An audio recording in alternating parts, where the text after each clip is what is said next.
네, 안녕하세요. 성공 취업을 시작 잡정보센터의 김승재입니다. 안녕하세요. 박송입니다. 자, 불금입니다. 네. 예, 하루 지나면은 어제가 없고 엊그제가 금요일, 월요일 같았는데 네. 불금, 크리스마스 연휴가 시작된 불금인데요. 네. 박소희 아나운서 뭐 항상 바쁘시기 때문에 네. 뭐 계획이 많으시겠죠? 계획이 뭐 많지는 합니까? 않고 그냥 예. 지인들이랑 간단하게 그래요. 연말을 맞아서 식사를 하기로 했습니다. 크리스마스 파티죠? 예. 네, 뭐 그런 연말을 잘 보내기 알겠습니다. 위해서. 뭐 네, 저야 뭐 뭐- 하세요? 저는 뭐 아이들이 있기 때문에 항상 네.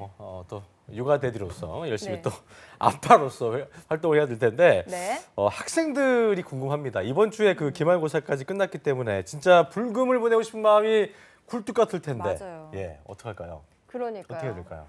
어떻게 해야 될까요? 정말 하루쯤은 신나게 노시는 것도 노세요. 저희가 추천을 하루는 놀아주셔도 드립니다. 됩니다. 지금까지 열심히 달려왔으니까 그래요. 이럴 때는 연말을 맞아서 그냥 하루 그렇죠. 정도는 그냥 마음 푹 놓으시고 예. 좀 연말을 즐겨보시기 바랍니다. 선택과 집중을 잘 하셔야 됩니다. 네. 놀 때는 다 잊고 네. 노시는 거 중요합니다.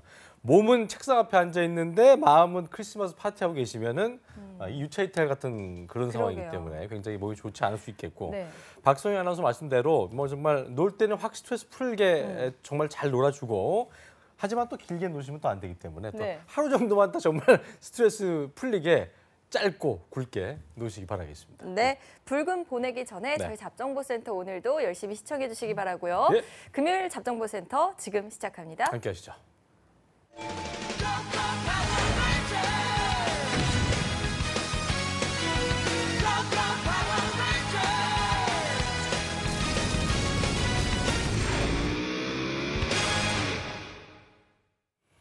네, 혼자서 열심히는 해봅니다만 출구 없는 막막한 취업 준비에서 정말 고구마 같은 갈증을 네. 느끼고 있는 우리 취업 준비생들을 위해서 저희가 금요일마다 매일매일 마련한 코너죠. 네. 취업 컨설팅기 최강 어벤져스 쌤들과 함께하는 어벤져스 특집 오늘도 함께하겠습니다. 네, 예. 오늘 함께할 세 분 모셨는데요. 네. 먼저 류수환 쌤부터 모시겠습니다. 어서 오십시오. 어서 오세요. 안녕하세요. 요즘은 좀 자주 뵈서 참 좋습니다. 예. 그런가요? 시간이 좀 여유로우십니까? 어떻습니까? 여유를 찾아야 되는데요. 네. 이제 좀 하반기 끝났으니까 여유가 좀 올 것 같습니다. 그 친구들 좀 이제 전적이 나옵니까? 슬슬 뭐 다 나왔죠? 다 나왔습니까? 예. 승률이 어떻습니까? 성률로 파악은 되지 않지만 이번 하반기에 한 은행권 시중은행에 한 70명, 예. 70명 정도 취업했고 많이 했네요. 많이 했죠. 그렇죠. 예, 70명 은행권 시중은행 합해서 6개 은행 합해서 한 70명 정도 되니까 한 은행당 한 12세 명 정도 평균적으로 들어간 것 그러니까 같습니다. 이제 그 개미들이 대단하네요. 이제 여름 내내 열심히 일해갖고 다 겨울에 이제 식량 창고 이렇게 해놓은 것처럼 이제 많이 보내셨으니까 크리스마스 따뜻하게 보내시겠는데요? 예. 국민은행이 26일부터 아직 연수가 나왔습니까? 시작합니다. 아, 그래요? 그러니까 크리스마스 다음 날이죠. 그래서 내일 국민은행 우리 합격한 친구들이랑 크리스마스 파티. 이야. 와. 축하드립니다. 정말 그렇게 붙은 친구들하고 같이 하면 참 마음이 좋으시겠지만 또 한편으로는 또 이제 안 된 친구들 생각하자면 또 마음이 또 그래서 애잔하시겠네요. 24일은 우리 떨어진 친구들이랑 위로의 마음 2부 때. 예. 이야 정말 천사 같은 우리 유수환 쌤과 네. 함께하고 계십니다. 자, 다음 쌤도 예. 모셔볼게요. 세계 김현빈 강사님 나오셨습니다. 어서 오십시오. 오랜만에 어서 뵙습니다. 오세요. 안녕하세요. 예. 네. 웃는 모습 참 좋으세요. 그죠? 네, 예. 매력적이시고. 감사합니다. 어떻게 지내셨습니까?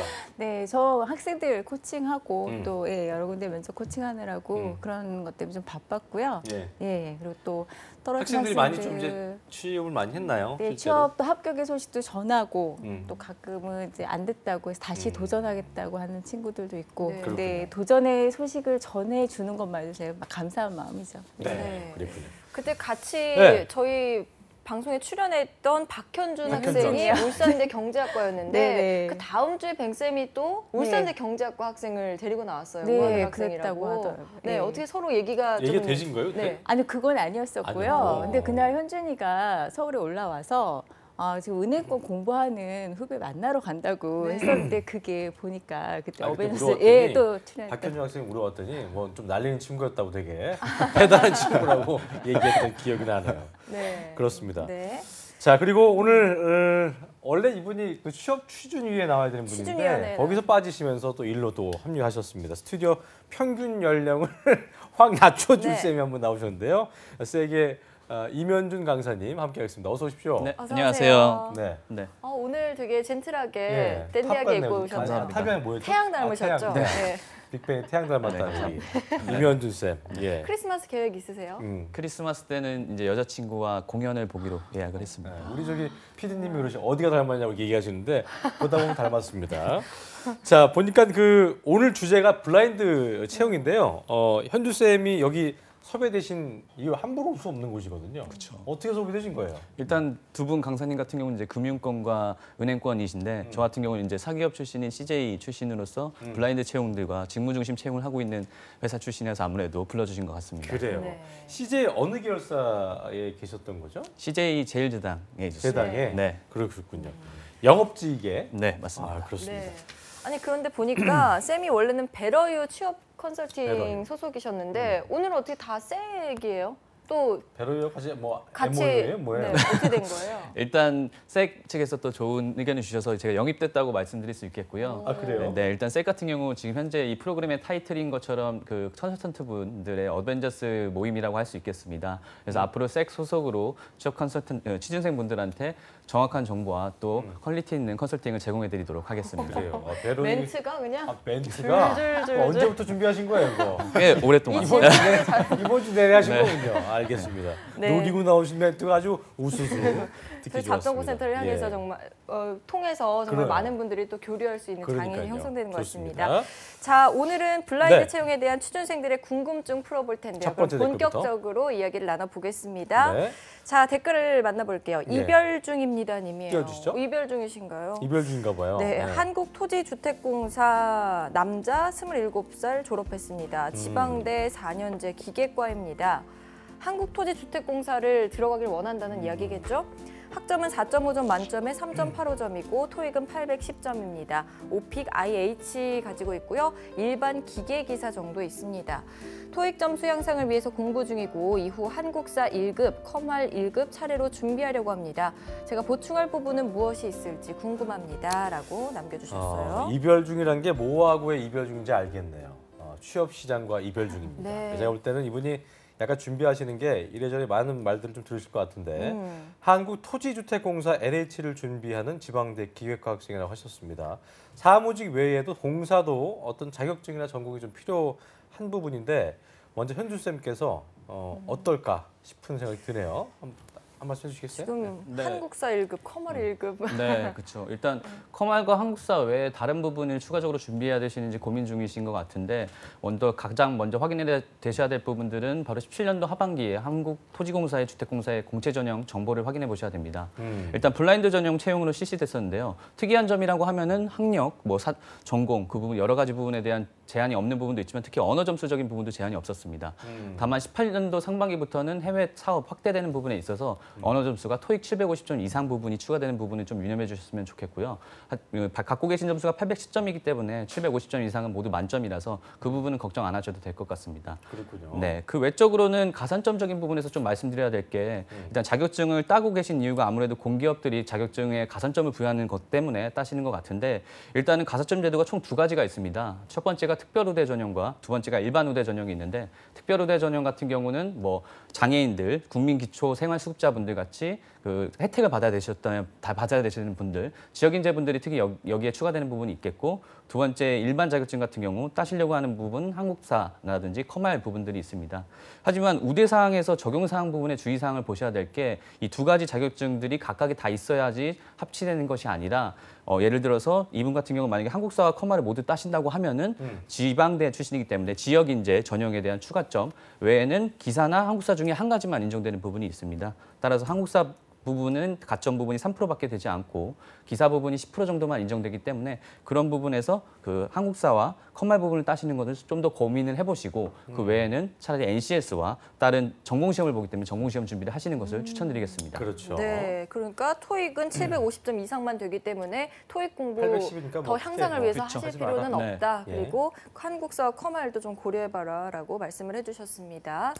네. 자, 현빈 쌤께 좀 여쭤보고 싶은 게 이게 보니까 한국사 자격증 같은 경우는 블라인드 채용 준비한 친구들이 많이 좀 준비한 것 같은데 네, 공사 네. 때문에 금융권에서도 이런 한국사 같은 게 좀 뭐 준비를 하나요? 금융권은 사실 지금 공기업들조차도 한국사를 보는 곳은 많지 않습니다. 거의 네. 없다고 봐야 되고요. 없군요. 예, 그리고 네. 제가 궁금한 거는 이 친구 같은 경우에 지금 본인의 기계과 같은 것만 얘기했지 공사에서 가장 중요한 NCS 사이트를 보고 본인이 가고자 하는 곳에 대한 직무 그 설명서를 확인을 해봐야 되는데 전혀 안 한 것 같아요. 그거에 대한 것이 토지주택공사가 전혀- LH가 좋다. 네. 나 아파트 저기서 살고 싶다. 이런 느낌처럼 마냥 좀 이렇게 네. 막연한 느낌인 것 같아요. 그 네, 느낌이요. 그래서 그렇죠? 그 공기업에 지원을 하는 학생들이라면 왜 이 공기업에 가려 하는지 그리고 본인의 전공에 맞는 지원 분야가 어딘지를 확인해야 되는데 NCS나 지금 채용의 가장 중심적인 부분이 직무 중심으로 가는 것입니다. 그러니까 무조건 가서 이거 내가 맞는지 안 맞는지 거기 가서 해보고 저희가 안 맞아요. 그 나가는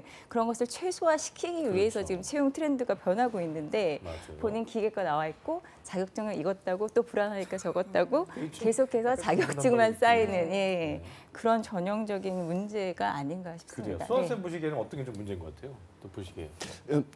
앞에 두 분 선생님이 좋은 말씀 명확하게 해주셨는데요. 일단 한국사 자격증은 지금 공기업 준비하면서 굳이 준비할 필요가 있을까 하는 생각이 들고요. 그다음 지금 블라인드 채용, 오늘 주제가 우리 블라인드 채용인데 그렇습니다. 블라인드 채용이니만큼 지금 공기업들이 점점 블라인드를 명확히 해가고 있으니까 예. 지금 정부 그러니까 국가 차원에서 좀 추진하는 방향성에 맞게 전략적으로 좀 취업 준비를 하는 게 그래요. 좋지 않을까 생각이 듭니다. 좀 더 공기업을 가고 싶다면 그 NCS 부분도 그렇고 블라인드 채용에 대한 어떤 그 내용에 대해서 좀 더 파고 들어가는 네. 그 성의가 좀 더 필요하지 않을까 생각을 하면서 저희가 네. 다음 댓글로 넘어가 보겠습니다.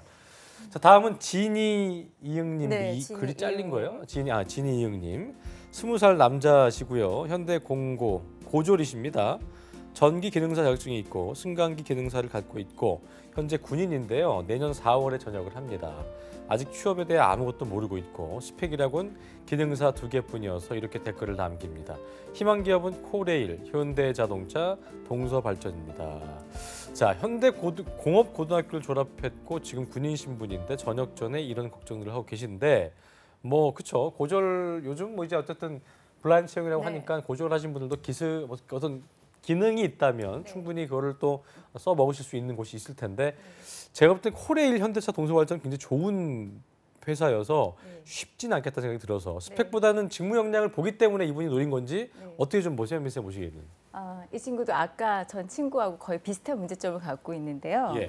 사실 그 취업 시장 자체가 조금 여러 가지 그 광고라든가 그런 것들이 대졸 중심으로 되어 있는 것도 사실입니다. 좀 안타까운 부분도 많은데 우리가 이런 그 코레일이라든가 공사 사이트에 들어가면은 의외로 고졸 출신들에게는 수시 채용이 항상 열려 있습니다. 그래서 본인이 어딜 가고 싶다 이거보다도 들어가셔가지고 사이트를 보시면은 어떤 본인의 전공과 맞는 포지션이 자주 언제 올라오는지를 확인할 수 있고요.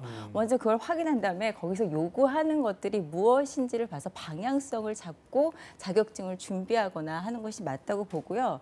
이런 친구들의 경우는 공기업만 제가 지원하는 것보다는 우리가 이제 일반적으로 그 좋아하는 선호하는 기업만 지원하는 것보다는 오히려 전기라든가 승강기 쪽으로 전문화된 그러니까 본인이 기업에 승강기를 했기 때문에 네, 그렇죠. 그러니까요. 네, 그런 기업들을 하면은 본인의 그 일 자체가 가장 핵심적인 업무이기 때문에 오히려 더 본인의 경력에 있어서는 미래에 있어 좋은 결과를 가져오지 않을까 생각이 듭니다. 그래요. 네. 승강기 기능사 있으면 뭐 현대차 말고 현대 엘리베이터도 있겠고 좀 그런 부분들로 좀 살펴보시는 게 좋지 않나 생각이 되네요. 네. 자, 자, 그리고 선주쌤도 예, 뭐 선주쌤도 한 한마디, 말씀 네. 되실 것 같아요. 네, 일단 그 진희 형님께서 현재 군대에서 열심히 준비하시는 모습에 참 감명을 네. 받았고요. 일단 질문에 먼저 답변을 해드리면은 세 가지 회사들 모두 다 그 고졸 전형 채용들이 있습니다. 있습니까? 네, 네. 또 코레일 같은 경우도 그렇고 또 동부발전 같은 경우도 또 블라인드 채용이기 때문에 이 부분을 잘 활용하셔야 될 것 같고 예. 코레일 고졸 채용의 전형을 살펴보면은 사실 1-5의 적격사 견에 기준치만 초과하지 않으면 충분히 다 지원하실 수 있는 부분이 있습니다. 그 기준치라는 것들이 뭐 군필자분들이라든지 뭐 특별히 법적인 문제가 없는 분들이 대부분이기 때문에 그런 부분에서 진희 형님이 특별히 이런 부분에서 부적합이 될 것 같지라고 생각이 안 되고 다만 자격증 부분에서 우대 사항들이 있는데 제가 자격증을 확인해 보니까 가지고 계신 전기 기능사 자격증은 가점 부분에 포함이 되는데 승강기 기능사는 가점 부분이 인정이 안 됩니다. 따라서 공통 자격증이라고 할 수 있는 뭐 한국사라든지 컴퓨터 활용 능력 그리고 워드 프로세스 같은 거 자격증 하나 추가하셔서 가점을 받으시면 좀 더 유리하게 전형을 이끌어 나가실 수 있을 것 같습니다. 네, 그러게요. 저녁 전에 어쨌든 취업 그렇죠. 준비를 한다는 것 자체가 그런 우선은 마인드? 정말 예, 또. 네, 칭찬을 드리고 그렇죠. 싶네요. 네. 자, 자, 뱅쌤 보시기에 또 은행권도 고졸 공채가 있죠. 예, 있죠. 이 고졸 어떤 공채가 질문입니까? 문제가 많은데요. 네. 우리 전전 정권이죠. 이명박 대통령 시절에요. 그때 마이스터고하고 특성화고를 장려하면서 고졸 공채가 그때 막 붐을 일으켰었습니다. 예. 근데 그 다음 정부인 박근혜 정부 때는 경단녀라 그래서 경력 단절 여성들의 경력 채용이 또 이제 붐을 일으켰죠. 네. 그래서 특성화 고등학교가 그때 당시 만들어졌던 이 특성화 고등학교가 지금도 그대로 있습니다. 그대로 있는데 문제는 뭐냐면 그때는 잠깐 이 채용을 했는데 그때 당시 붐이 있을 때는 그 이후 박근혜 정부 때 들어오면서 이제 특성화 고등학교 학생들 출신이 은행도 그렇고 일반 기업도 들어가고 그렇고 취업자 수가 줄어들기 시작을 합니다. 그래서 이 고졸 공채가 좀 꾸준하게 있는 거 그리고 어떤 정책적으로 좀 길게 보고 장기적인 계획을 가지고 가야 되는데 그게 아니라 정권 따라 너무 스팟 단기적으로 이렇게 움직이다 보니까 결국 그 사이에서 피해를 보는 우리 친구들이 이 고졸 네. 출신 그렇군요. 이 지원자들이란 말이죠. 그 부모님들도 마찬가지고 좀 깝깝하실 거라고 생각을 합니다. 그런 차원에서 좀 정책적인 거를 좀 장기적으로 갖고 가야 되고 제일 좋은 거는 고졸 공채가 장기적으로 어떤 플랜을 가지고 확대되어 가야 된다. 그럼 대졸 공채하고 또 컴플릿이 생깁니다. 고졸이 많아지면 이제 대졸이 또 줄어들게 되죠. 그래서 대졸은 대졸대로 고졸은 고졸대로 어떤 장기적인 계획을 좀 학생들한테 좀 알려줬으면 좋겠다 이런 생각이 저는 좀 아쉽습니다. 그렇군요. 네. 자, 저희가 현민쌤께는 금융공기업에서도 또 고졸 공채가 있을 거 아니에요? 네, 이 있습니다. 부분도 한번 여쭤볼게요. 그 금융권에는 의외로 단순 반복적인 업무를 하는 일들이 많기 때문에요. 그런 경우에는 이제 고졸 공채들을 수시로 계속해서 뽑고 있고요. 지금 제가 확인 안 그래도 하고 왔는데 금융감독원이라든가 한국은행이라든가 여러분들이 너무너무 선망의 대상인 그런 공기업들은 계속해서 뭐 농협도 그렇고 지역 단위로 해서 계속 고졸 공채들을 뽑고 있고요. 아까 그 류 선생님께서도 말씀하셨는데 중요한 거는 당장의 취업을 목표로 하는 것보다는 장기적으로 본인의 경력에 어떠한 코스로 갈 것인가를 좀 고민해 보지 않는다면 지금 그 정권이라든가 지금 현재의 흐름에 있어서 너무 물타기 형식으로 가는 것이 돼서 개인한테는 좀 어려운 일이 될 수 있을 만큼 본인의 커리어 모델을 좀 더 고민해 보는 것이 좋을 그렇죠. 듯합니다. 그러니까 본인의 기능을 살리고 무조건 뭐 네. 대학교를 가는 문화가 좋은 건 아니겠습니다만 그래도 어쨌든 고졸 공채로 들어가는 것 자체에서 좀 좋은 처우를 받고 일하는 문화가 네. 아직은 풍토가 되어 있지는 않잖아요. 그러니까 학교를 좀 더 공부를 더 해서 학교를 가본 대학교를 간다든가 이런 부분은 어떻게 좀 보고 계세요? 쌤 보실 때는 어떻게 보세요? 그게 이제 시간이 박근혜 너무 정부 때 나왔던 예. 선취업 후진학이라는 문제였습니다. 일단 먼저 취업을 하고 난 다음에 특성고등학교 졸업하고 취업을 먼저 하고 난 다음에 진학은 그 다음에 하자라는 이게 한때 또 붐을 일으켰었는데 이거는 우리 학생들의 입장에서 본인 스스로 미래를 생각하는 건 되게 어렵습니다. 그 나이대에서. 그렇죠. 근데 이거는 부모님이 관여를 하시거나 학교에서 어떤 취업 지원관 선생님들이 관여를 하시거나 충분한 코칭과 이 리딩이 있어줘야 되는데 일단 개개인별로 다 다를 겁니다. 먼저 취업을 할 것인가 아니면 진학이 우선일 것인가라고 그렇죠. 하는 건 개개인별로 다 다를 텐데 우리 사회 전반적으로 봐서는 아직까지는 일단 뭐 취업보다는 일단 진학이 그래도 0.1%라도 더 우선이 되지 않을까라는 사회적인 분위기는 저는 이야기는 하고는 그리고 싶습니다. 그런 경우가 좀 더 그래도 기회의 장이 기회가 더 열려 열릴 수 있고. 있으니까요. 예. 그래요. 네, 이런 말씀까지 저희가 예. 들어봤습니다. 저희 잡정보센터에서 사실 고졸분들이나 그렇죠. 초대졸분들에 예. 대해서 많이 다루질 못했었는데 그렇습니다. 간간히 이제 어벤져스 예전에 댓글도 올라오고 하는 거 올라오신다고 봐도 하더라고요. 예. 초대졸이나 고졸 공채에 대해서도 궁금해하시는 분들도 많았어요. 저희가 앞으로 조금 더 지평을 넓혀봐야겠다 이런 생각도 또 드는 시간이 그렇습니다. 아닌가 싶습니다. 그렇습니다. 자, 다음 댓글 그러면 이어서 만나보겠습니다. 네, 팡팡투님이네요. 팡팡투님, 26살 남자분이시고요. 지방 국립대 중어중문학과 경영 복수 전공했습니다. 학점은 3.5점입니다. 영어 점수는 없습니다. HSK 5급이 있고요. 창업 동아리, 교내 팀 프로젝트 대회 대상 수상한 적이 있습니다. 학별과 자격증 또 직무 관련 경험이 부족한 문과생입니다. 가장 많이 뽑는 영업 직군을 생각하고 있고요. 현재는 방학 동안 경험 정리를 NCS 기반으로 준비하면서 영어 회화 자격증 또 인적성을 준비하려고 합니다. 그런데 인적성 준비를 하는데 어떻게 준비할지 모르겠어서 시작도 못했네요. 라고 남겨주셨습니다. 그렇습니다. 네. 자, 이거는 현준 쌤한테 여쭤봐야 될 것 같아요. 어떻게 좀 진단을 해주시겠습니까? 네, 일단 지분에 먼저 답변을 해드리면은 영어 점수가 없는 부분은 일단은 좀 문제가 있다고 봅니다. 기본적으로 이제 블라인드 전형 채용이 확대되면서 뭐 블라인드 채용을 하고자 하는 사기업들 같은 경우, SK 같은 경우 영어 점수라는 없앴고, CJ 같은 경우는 리스펙트 전형을 도입하면서 리스펙트 전형은 영어 점수를 기입하지 않지만 삼성이라든지 여타 다른 많은 대기업들이 영업 직무를 하더라도 영어 스피킹 점수는 요구하는 부분들이 있습니다. 따라서 오픽 IM2 또는 토익 스피킹 레벨 6 이상은 꼭 취득하시기를 권장드리고요. 그 외적으로는 인적성 부분을 말씀해 주셨는데 일단 시작을 못했다는 부분이 책을 일단 아직 안 사신 것 같아서 먼저 책을 사서 먼저 읽어보시라는 부분을 권장드리고 싶고, 굳이 간략하게 말씀드리면은 사기업 인적성 같은 경우 각 영역별로 차이점이 있기 때문에 특히 상식 파트 같은 경우는 신문이라든지 뭐 매일경제 테스트 같은 것들을 통해서 외부적인 지식 학습을 꾸준히 하셔야 되고, 공기업의 NCS 같은 경우는 NCS 기초 역량 10대 직무에 관련된 문제들이 있기 때문에 그런 것들이 독해력을 위주로 나오고 있기 때문에 많은 글들을 읽어보고 문제 유형에 익숙해지는 것들을 권장해드리고 싶습니다. 네. 네.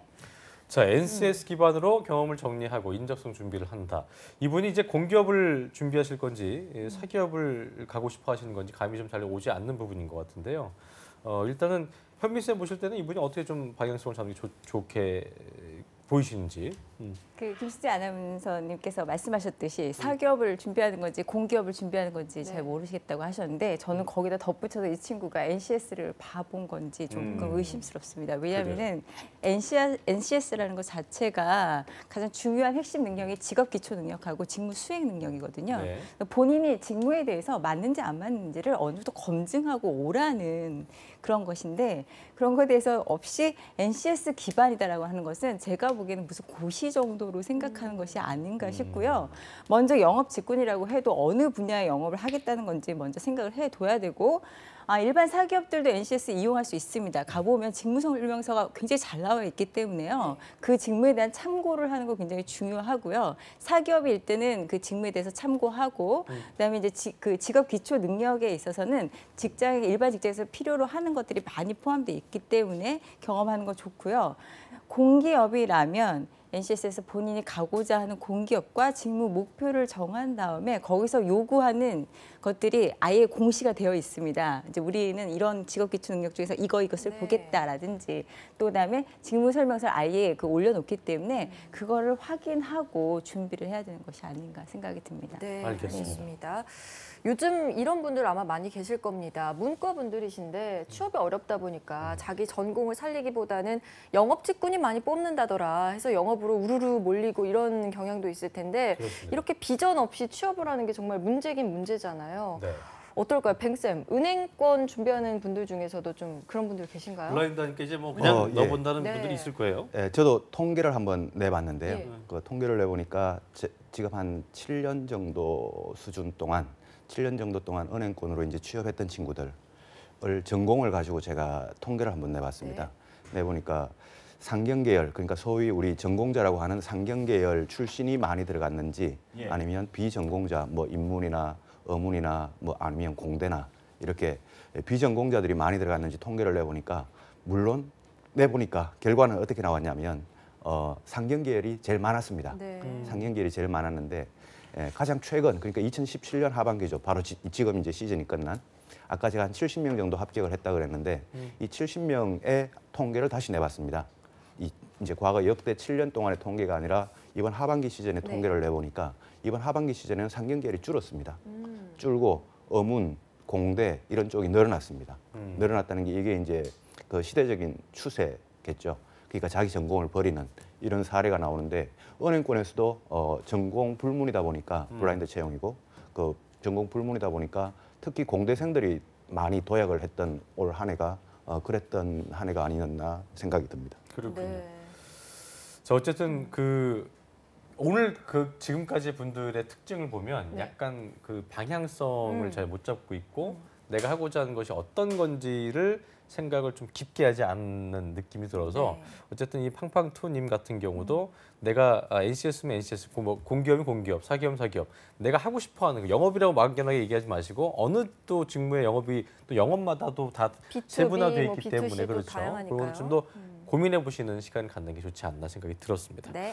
자, 다음은 이제 또 읽어볼까요? 몽몽지저라님인데 몽몽지저라님. 네. 한국 토지신탁 가고 싶어하는 분인 것 같아요. 한 남자 26살이시고요. 졸업을 하셨고 인서울 4년제 법학과입니다. 학점은 4.5 만점에 3.44고요. 토익 800점, 한국사 1급, 모스 파워포인트 정도 있습니다. 그 외의 경험은 전무한데 가능할까요? 보충할 부분은 무엇이 있을지 궁금합니다. 그러니까 뭐 전형적으로 인서울 4년제 나와서 좀 애매한 케이스 같다는 생각이 듭니다. 토익 점수도 그렇고요. 학점도 좀 애매하고. 그러니까 나쁘지도 않고 너무 좋지도 않고 그런 케이스인데 일단 현빈 쌤 보시기에 몽몽지저라님은 어떤 상태의 분인 것 같아요? 네. 네, 오늘 질문하시는 그 친구들의 공통점이 있네요. 전반적으로 어떤 기업에 가고 싶다는 이야기만 하고 어떤 업무를 하고 싶다는 것에 네. 대한 이야기가 전혀 나와 있지 않고요. 그다음에 법학과 굉장히 유용한 학과인데 제가 보기에는 이 글로 봐서는 이 친구가 토지 신탁에 대한 이해가 있는 것인지에 대한 좀 궁금증이 생기고요. 토지 신탁에서 법무팀에서 일하고 싶다는 것인지 아니면 준법감시 쪽에서 일하고 싶다는 것인지 아니면은 부동산 관련해서 본인이 경력을 좀 어느 정도 갖고 있어서 아니면은 관심이 있어서 신탁 업무에 본격적으로 뛰어들겠다는 건지에 대한 감을 전혀 잡을 수가 없습니다. 그래서 토지 신탁에서 조직도 들어가서 한번 보시고 본인이 잘 맞을 것 같은 또 관심이 있을 것 같은 분야를 먼저 정하신 다음에 준비를 하시는 것이 제가 보기에는 근데 아까 결과를 말씀하신 역으로 생각하자면 네. 법학과니까 그만큼 그렇게 갈 데가 많은 거네요. 지금 법학과 말씀하신 갈 거에 때 대해서. 굉장히 많고요. 예. 유용합니다. 근데 방향성을 잡지 못하면 집중하는 친구들이 워낙에 많기 때문에 그리고 오늘 중요한 게 블라인드 채용인데 블라인드 채용은 사실 직무 중심으로 예. 하는 면접의 핵심 키거든요. 굳이 네. 얘기하자면 요 정도 수준의 학생이 네. 아까 얘기하셨던 뭐 여러 가지 직무가 있는데 거기서 그래도 좀 덜 치열한 곳이 있다면 어디라고 봐야 돼요?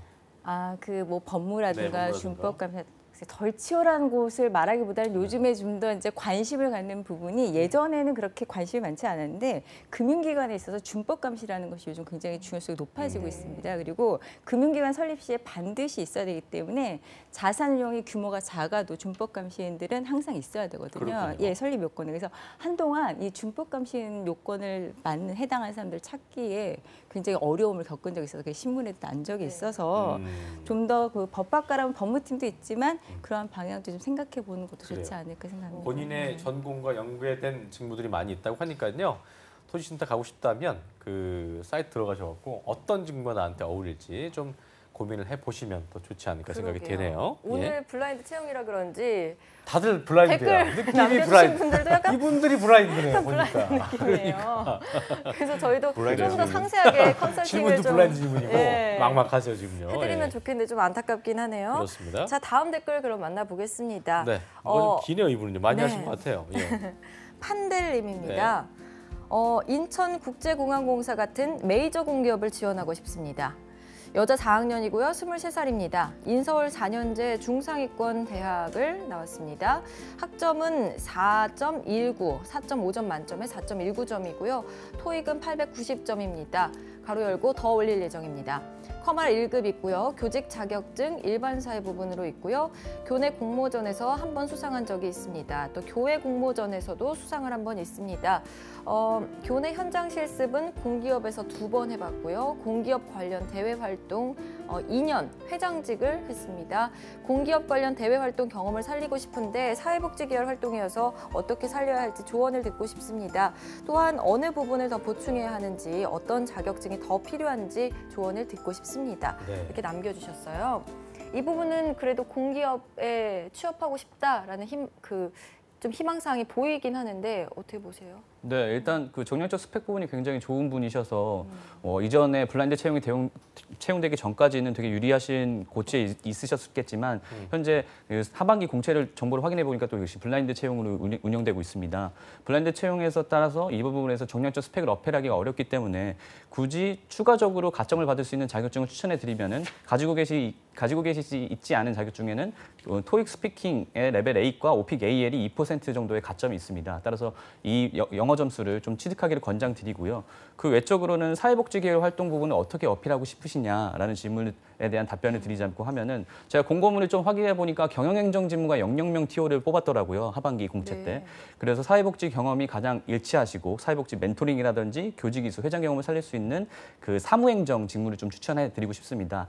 여기에 맞는 직무 기술서를 잘 읽어보시고 각각의 KSA, 그 지식, 기술, 태도의 부분에서 본인의 과거 경험을 스타로 잘 정리하셔서 어필하시는 부분을 권장드리고 싶습니다. 네. 현빈 쌤, 이분은 뭐 학점도 좋고요. 네. 토익도 나름 높고 네. 뭐 열심히 하신 것 같습니다. 네. 어떤 생각 드셨어요? 보면서. 제가 얼마 전에 대학에 그 NCS 상담을 나간 적이 있었어요. 근데 굉장히 똑똑해 보이고 모범생이 학생이 와서 4학년 1학기까지 모든 공부를 다 끝내놨다는 거예요. 공기업에 취업하기 위해서. 예, 그래서 학점부터 시작해가지고 제가 보니까 좀 비슷한 상황이 아닌가 싶어서 그래서 어떤 공기업을 중심으로 준비하고 있느냐 했더니 웃으면서 아무데나 가도 괜찮다는 거예요. 그래서 그럼 어떤 직무를 준비하고 있냐 했더니 직무 상관없다고 얘기를 하더라고요. 사실 좀 충격적이었어요. 예. 되게 그냥 일개미처럼 열심히 무조건 그냥 공기업에 들어가면 된다. 네, 목표를 설정하지 않고 그냥 여기서 계속 돌고 있는 그런 상황이 아닌가라고 생각이 드는데 먼저 공사에 들어가서 사이트 확인하셔가지고 어떤 채용이 있었는지를 확인을 해야 되고 NCS 사이트로 들어가서 본인이 관련된 직무에 대한 직무 기술서를 다 보셔야 됩니다. 그래서 뭐 대분류, 소분류, 능력단위 들어가면 이제 그 로그인 하시면은 직무 기술서가 상당히 상세하게 나와 있거든요. 그래서 그렇게 목표를 설정하지 않는 것은 등대 없이 바닥에서 떠도는 꼴하고 거의 비슷하다고 볼 수 있습니다. 그게 그러니까 지금 그 본인의 적성에 맞춰서 그거를 세분화시키는 게 그 작업이 이제 쉽지 않나 봐요. 그렇죠. 그러니까 그걸 그 얘기를 다들 들을 텐데도 네. 안 하는 거는 귀찮거나 아니면 네. 해도 나는 잘 모르겠거나 둘 근데 중에 하나 아니겠어요? 제가 NCS 상담을 나가서 놀랐던 거는 하루 종일 관심들이 많으니까 정말 쉬지 않고 상담을 했는데요. 다들 NCS가 뭔지 아니면은 얘기는 많이 들었는데 어떻게 준비해야 될지 모른다고 해서 먼저 서점부터 가서 큰 책부터 사서 보다가 내용이 너무 많으니까 무슨 토익 공부처럼 지쳐가지고 그만두는 예, 그게 본인의 직무를 먼저 검증해라라는 것이 가장 중요한 핵심 키포인트고 거기에 관련돼서 이제 세부적으로 들어가는 것들이거든요. 그래요. 이분 네. 판델님 보면은 저희가 그 방금 전에 현빈 쌤 얘기한 것처럼 그 친구처럼 네. 어디든 가고 싶다는 거를 느낄 수 있는 단어가 바로 이 메이저 공기업이라는 네, 메이저 이 단어. 공기업. 같은 메이저 공기업. 그러니까 큰 데면 다 된다 이런 네. 느낌인데 어떤 생각 들었어요, 유 선생 보시면서? 예, 그 우리 판델님이죠. 네. 판델님 질문이 이제 자격증하고 뭐 이런 쪽 질문을 주셨는데요. 예. 자격증을 공부하는 건 나쁘진 않을 것 같은데 자격증을 크게 우리 거시적으로 봤을 때 두 가지 부류가 있습니다. 하나는 업종 관련 자격증이 있고요. 하나는 직무 관련 자격증이 있습니다. 이 업종 관련 예를 들어서 IT 업종이라고 한번 쳐보시죠. IT 업종이라 그러면 예를 들어서 정보 처리 기사다라고 하면 이거는 전체 업종이 다 소용이 되는 공통적인 업종 자격증으로 분류를 할 수 있습니다. 네. 그런데 그 안에서도 만약에 이제 데이터베이스 뭐 이런 뭐 보안, 뭐 보안 뭐 이런 자격증이 따로 있는데요. 시사 뭐 이런 자격증이 IT 쪽에 분명히 있죠. 이 자격증은 뭐냐면 직무 관련된 자격증입니다. 그래서 지금 우리 인천국제공항공사 같은 이런 메이저 공기업을 지원하고 싶다 그랬는데 판델님이 내가 이런 공기업을 들어가기 위해서 업종 관련된 자격증이 뭐가 있을까라는 생각을 한번 해봐야 되고, 두 번째는 지금 계속 이제 이야기 나오고 있는 게 이제 직무 관련된 이야기인데요. 직무를 먼저 선택을 하고 해당 직무에 맞는 자격증이 뭐가 있을까라는 거를 고민을 해봐야 되는데, 일단 공기업 업종 관련된 자격증은 뭐 크게 중요하지는 않을 것 같습니다. 그래 그 다음에 이제 중요한 게 직무를 선택하고 난 다음에 그 해당 직무에 맞는 자격증. 예를 들어서 내가 회계 쪽을 담당하고 싶다라고 하면 회계와 관련된 자격증 공부. 이거는 이제 직무와 관련된 자격증이죠. 그래서 이런 먼저 정해야 될 순서에 맞게 이제 준비를 해야 되는데, 일단 그냥 무턱대고 무슨 자격증을 공부하면 좋겠냐라고 하기 전에 해당 업종에 대한 준비, 공부, 노력, 그 다음에 내가 하고 싶은 직무에 대한 계획, 네. 이거를 먼저 설정을 하고 그에 맞는 자격증을 질문을 하는 게 그래야 답이 명확히 나올 수 있을 것 같습니다. 네, 정말 방향성이 중요하다는 생각이 들고요. 그렇습니다. 또 블라인드 채용이기 때문에 더욱더 스펙 부분보다는 직무 부분이 중요하잖아요. 회사에서도 이런 네. 부분을 많이 보겠죠. 네, 블라인드 채용을 저희가 이제 실시를 하는데 제가 예. 공기업 가가지고 면접을 보게 되면 네. 정말 직무 중심으로 물어보게 됩니다. 그래서 직무에 대한 방향성과 또 이제 여기 뭐 프로젝트 해봤다, 이런 경력 쌓았다, 뭐 수상했다 이런 것이 그 방향에 맞지 않으면 가점 대상이 되지 않거든요. 그렇기 때문에 이렇게 많이 한 노력은 정말 인정하지만 이건 예전에 아까 말씀하셨듯이 예전의 형식이고 예. 지금에는 이제 본인이 빨리 방향성을 잡는 것이 중요할 것 같습니다. 그래요, 네. 알겠습니다. 현주 씨, 이렇게 보니까 뭐 메이저 공기업을 준비하는 친구들, 지원하는 친구들, 그러니까 우리가 통통 이제 뭐 메이저란 말을 많이 쓰긴 합니다만 공통점이 좀 있을 것 같아요. 이런 친구들 대충 어쨌든 가는 친구들과 성공에 합격에 근접한 친구들이 어떤 공통점이랄까요? 어떤 좀 그런 게 있을까요? 네, 우선 보통 메이저 공기업이라고 치는 부분은 조건이 여러 가지가 있겠지만 보편적으로는 한 3가지 정도로 고를 수 있는데요. 한국가스공사라든지 인천국제공항 그리고 한국전력 부분들이 있죠. 여기 부분들이 보통 초봉이 3천 후반에서 4천 정도까지 됩니다. 예. 거의 대기업 못지않은 연봉이기 때문에 따라서 이런 부분에서 많이 수요가 몰리는 것 같은데 준비하시는 분들도 보편적으로 정량적 스펙이 좋으신 분들 혹은 중고 신입분들 또 사기업 종사자분들께서 기업 문화가 맞지 않기 때문에 공기업으로 이직하시는 분들이 제일 많습니다.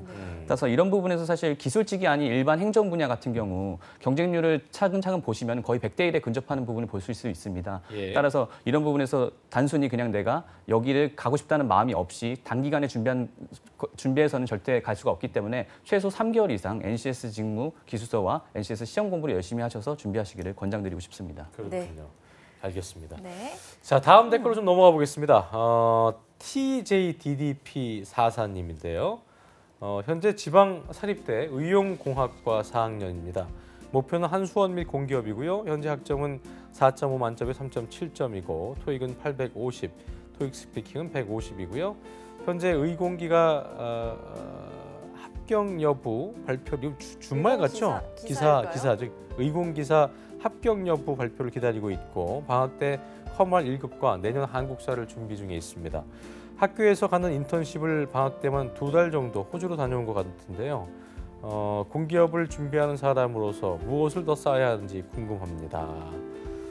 그래요. 네. 네. 저희가 의용공학과는 또 처음 뵀어요. 예. 그래서 의용공학과를 저희가 좀 찾아보니까 네. 첨단 의료 장비의 개발, 생산, 임상 장비 운용, 의료기기 정보 처리를 배우는 전공이라고 알려져 있습니다. 근데 이걸로 한수원과 공기업 한국수력 원자력이랑 어떤 관계가 있는지 네, 원하고 연결고리 찾기가 좀 계시는데 쉽지 않은 것 같은데. 연결고리를 좀 찾아볼까요? 예. 네, 일단 저도 이제 의공학 네. 이 부분이 되게 낯선 전공이라서 네. 한번 조사도 해보고 그 세부 직무기술서를 자세하게 보니까 예.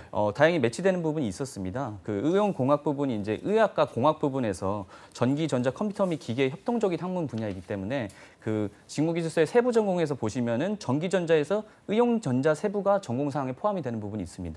따라서 직무 부분에서는 전기전자 직무를 좀 지원해 보시길 권장드리고 싶습니다. 그렇군요. 네. 자, 그리고 현미 현미 쌤도 네. 저는 좀 생각이 다른 게 네. 굳이 이렇게 그 전문적인 분야를 나왔는데 본인의 직무를 어렵게 맞춰서 공기업에 이렇게 꼭 한수원을 목표로 해야 할까는 정말 의구심이 생기고요. 예. 어차피 그런 분야는 또 그 전공자들이 올 텐데 나중에 본인의 경력을 좀 생각을 한다면 지금 당장의 취업에만 너무 목적을 둔 것이 아닌가 하는 안타까움이 있습니다. 그리고 제가 보기에는 지금 제4차 산업혁명에서 많은 이야기가 나오는데 의학 쪽에서도 의료기기라든가 그런 부분에 있어서는 우리나라가 굉장히 많은 앞으로도 발전이 이루어져야 되는 분야이기 때문에 좀 더 좀 도전하는 정신이 필요하지 않을까 생각해서 좀 안타까운 마음이 드는 그런 질문입니다. 네. 네. 쌤도 비슷한 마음이시죠? 예, 참 안타깝기도 하고 우리 학생들이 취준생들이 공기업 선호 현상이 참 높다라는 걸 볼 수 있는 대목인데요. 일단 한수원 같은 그 공기업을 가더라도 우리 의용과학공학을 전공하신 분이 가더라도 전공을 살릴 수 있는 분야는 있겠지만 굳이 한수원도 괜찮지만 한수원 말고 다른 쪽도 좀 그 폭을 좀 넓혀보는 게 좋은 방법 중에 하나가 아닐까 생각이 듭니다. 예. 전공을 좀 등한시하거나 특히나 저도 이제 문과이기 때문에 전공을 버리고 이제 어디든 쓰겠다. 저희는 문과생들은 이제 보통 컴퓨터 폴더에 예전 저희 때는 폴더로 정리를 했었는데 네. 뭐 엄청나게 많잖아요. 네.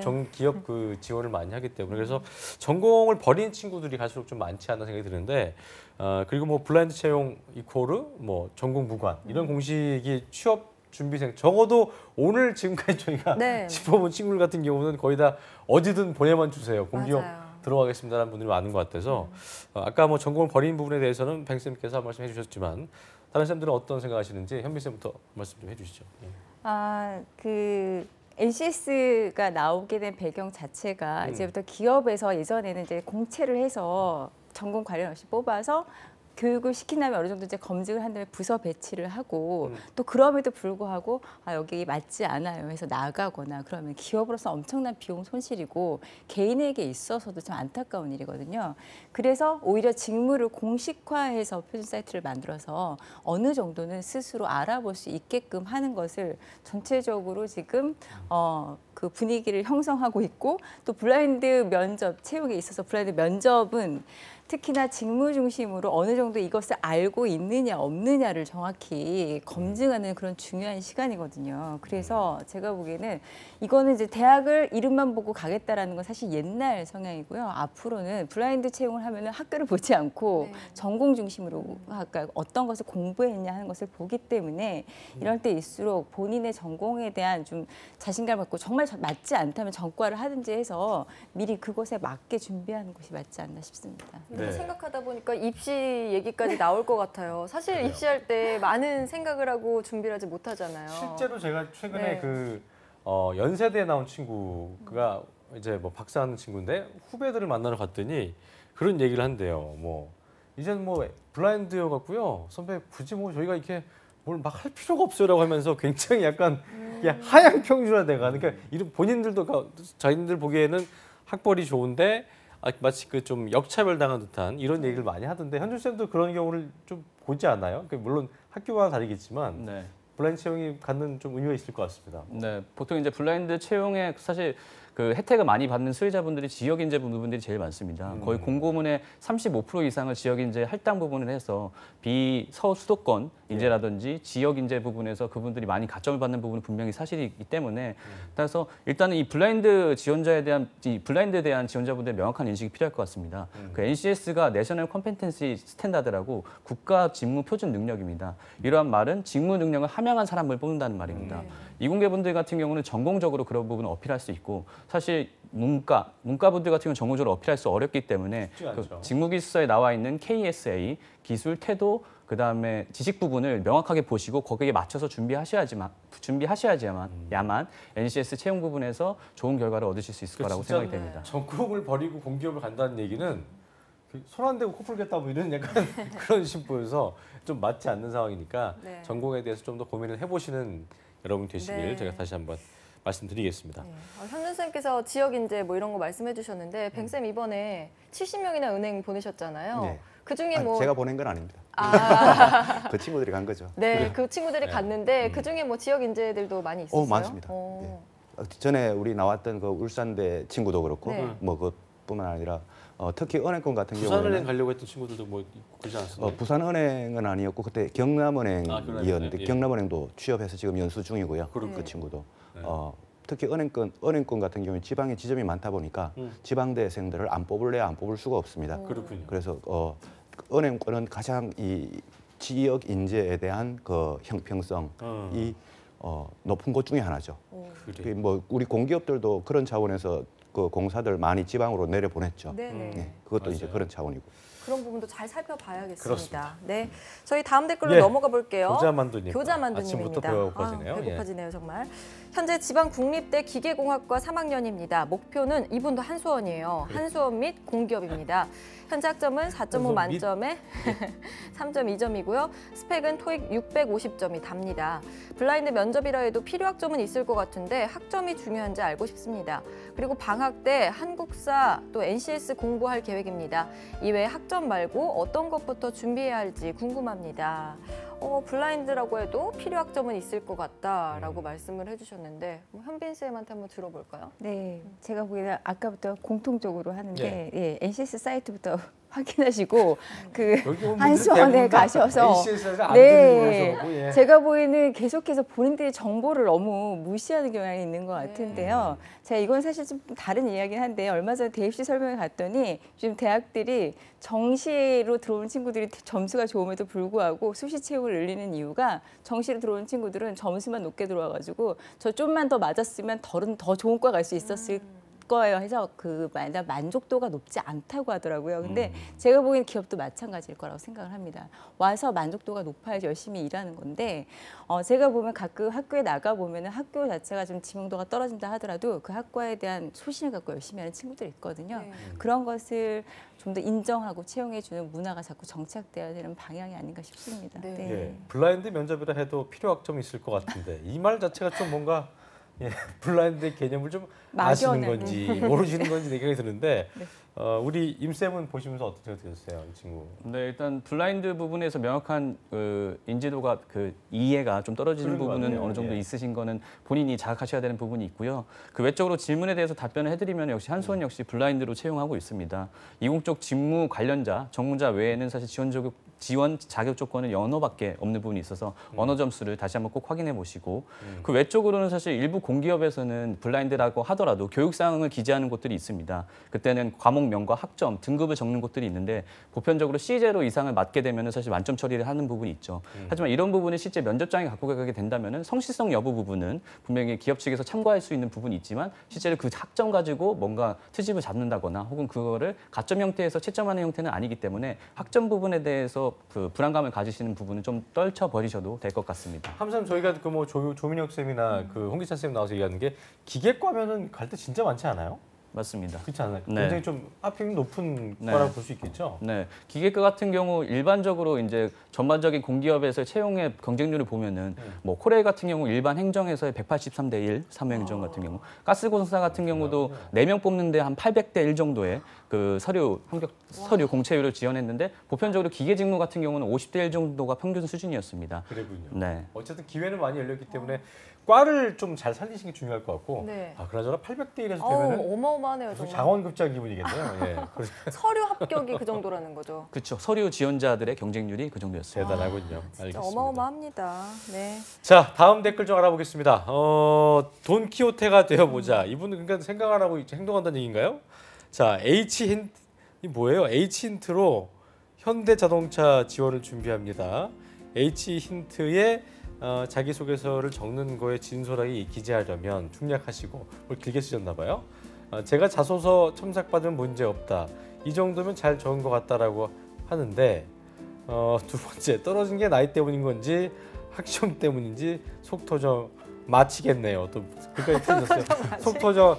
예, 저도 좀 속이 터지네요. 저도 속 터져 마치겠습니다. H힌트, 이게 현대차의 블라인드 채용 얘기하는 것 같은데 사연이 이제 블라인드 채용에 대한 문의라기보다 자소서 첨삭 받았을 때는 문제 없다고 했는데 네. 결과는 탈락이다. 그럼 왜 떨어졌는가 하는 질문인 건데 이분은 월화수목에 나오셔야 되는 분 같은데 어쨌든 그러게요. 이분은 자기소개서를 누가 봐주신 거는 그분이 누군지 모르겠어요. 근데 어쨌든 저희 방송으로 자기소개서를 보내주시면 될 것 같고요. 월크TV @yna.co.kr로 자소서 보내주시고 돈키호테가 되어보자였습니다라고 밝혀주시면 저희가 다음 시간에 선생님 나왔을 때 네. 자세하게 좀 짚어드리는 시간 갖도록 하겠습니다. 네, 이메일 보내주세요. 뭔지 그리고 이해가 안 돼갖고 뭐 나이도 말을 할 나이 수가 때문인 건지라고 써놓으셨는데 나이도 지금 몇 살인지 저희가 몰라서 좀 자세한 정보와 함께 자소서 보내주시면 되겠습니다. 알겠습니다. 다음 댓글 만나보겠습니다. 네. 제발 가자, 제발 고고님입니다. 네. 어우, 간절하네요. 그러니까요. 아시아나항공, 대한항공 항공기술직을 희망하고 있는 28살 공대생 남자입니다. 제 스펙은 수도권 4년제 전자공학 전공했고요. 편입을 했네요. 그리고 학점은 3.1점입니다. 편입 전에는 서울 하위권 컴공이겠죠. 컴공이겠죠. 네, 컴퓨터공학과 잘 3.5점 찾아봤네요. 학점입니다. 네, 토익은 800점, 오픽 IM 1, IM도 숫자가 있어요. 네, 네, 맞습니다. 컴활 2급, 워드 1급, 식스시그마, 교내 수상 그림 1회, 메이킹, 교내 현장 실습 1회 정도입니다. 학점이 낮아서 걱정이 많습니다. 항공사도 블라인드 채용을 하는 건지 궁금하고 또 블라인드 채용이라면 항공사에 입사하기 위해서 무엇을 준비해야 할지 조언 부탁드립니다. 좀 답답한 게 편집을 하셨는데 서울 하위권에 있다가 이분은 뭐 어디에 수도권 우리가 사는데 귀농하듯이 저 수도권으로 가시는 거니까 서울에서 벗어나신 거니까 편집을 이런 식으로 하지는 않는데 물론 이제 당국대 같은 경우는 이제 뭐 그 학교 네임밸류도 높을 수 있겠지만 용인에 있기 때문에 그런 걸 수도 있겠지만 어쨌든 편입을 하셨고 불리한 거는 그 전보다 학점이 낮아요.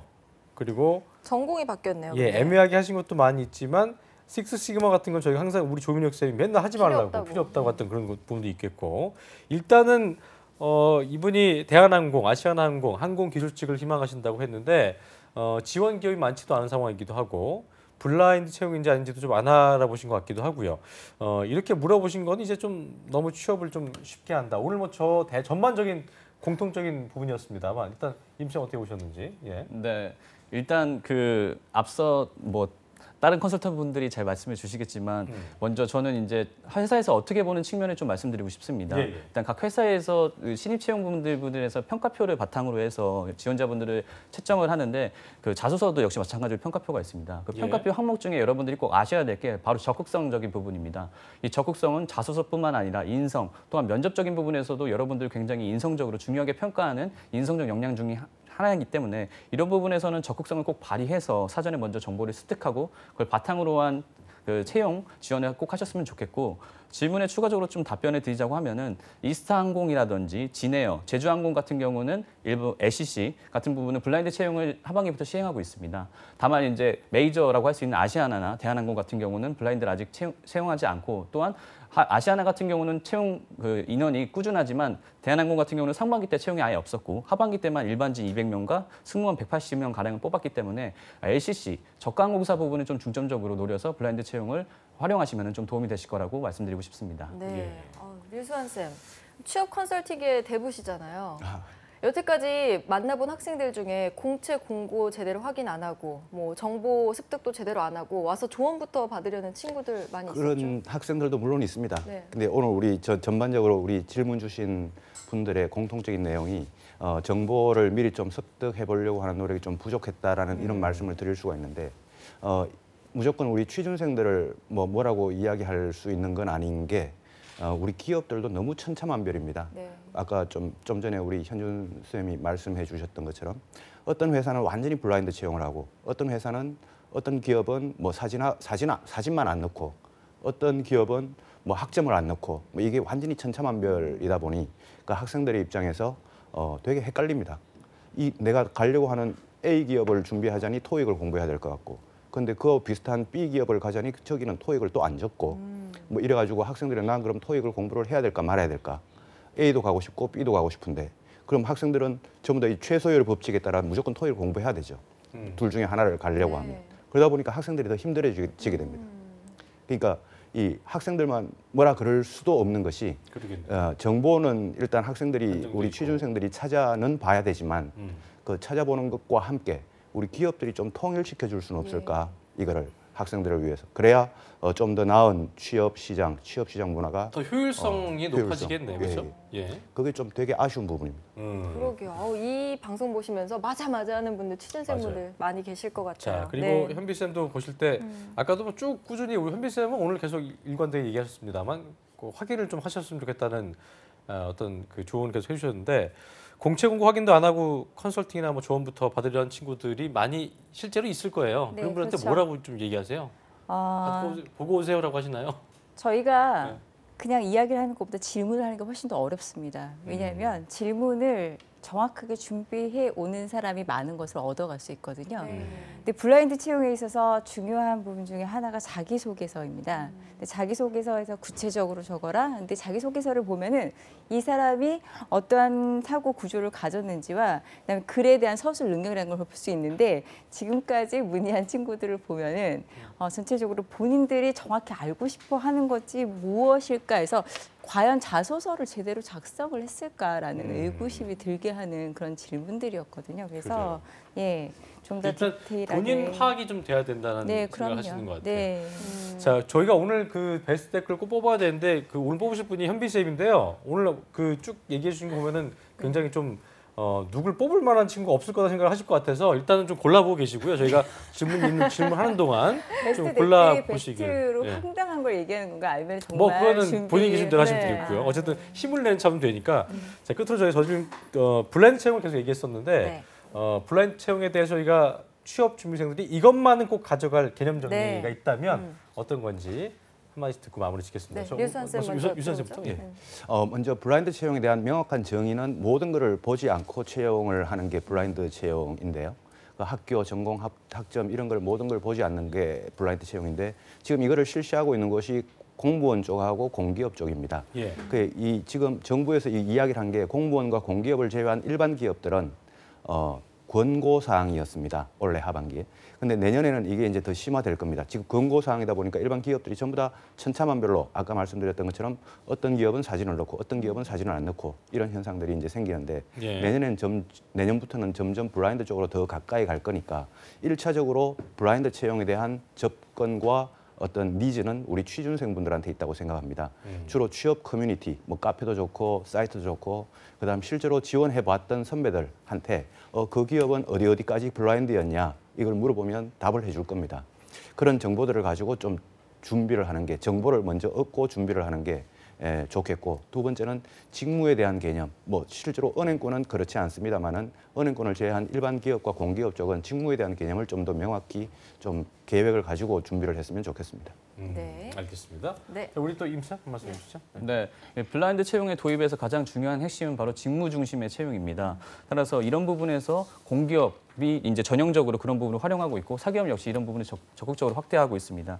따라서 이런 부분에서 지원자분들이 아셔야 될 부분은 그 직무 중심 채용 시대가 이제 열렸기 때문에 이런 부분에서 직무에 대해서 면밀히 분석하고 그 산업 그리고 그 기업에서 본인이 그 해당 직무에서 어떻게 기여할 수 있는지를 명확하게 확인한 다음에 이런 부분 바탕으로 자소서를 쓰고 인적성을 준비하시고 면접을 하시는 등 구체적으로 구직 활동을 하시기를 권장드리고 싶습니다. 알겠습니다. 자, 자, 고르셨나요? 현비 씨 고르셨나요? 네, 제가 누굽니까? 사실 안타깝게는 두 명이 있는데 하나는 아까 인천국제공항공사 왜냐면 예전 스펙을 계속해서 주장하는 한 대는, 친구와 그렇죠. 하나는 그 H인트로 현대자동차 지원하는 친구가 굉장히 분노에 차서 하는 것 같아서 제가 현대자동차 지원을 준비한 친구한테 돈키호테. 네네. 축하합니다. 돈키호테 대우자. 네. 예. 축하드려요, 야, 그러니까 뭘 하려고 망치려면 이렇게 망쳐놔야지 뭐 뽑힐 수 있는 건 제대로 망쳐놔야 돼요? 보여줄 수 있는 분인데 돈키호테가 대우자님 꼭 자기소개 저한테 저기 그 보내주시고요. 네. 또 저희가 드리는 따뜻한 아메리카노 드시면서 많이 얻어가시네요. 좀 더 정신 차리길 바라겠습니다. 네. 자, 오늘 긴 시간 동안 세 분과 함께했습니다. 도움 말씀 주신 세 분 고맙습니다. 고맙습니다. 감사합니다. 네, 알찬 한 시간이었습니다. 잡종센터 오늘 준비한 내용 여기까지고요. 주말 잘 보내시고 크리스마스 연휴도 즐겁게 보내시기 바라겠습니다. 네, 여러분 메리 크리스마스. 고맙습니다. 고맙습니다. 수고하세요.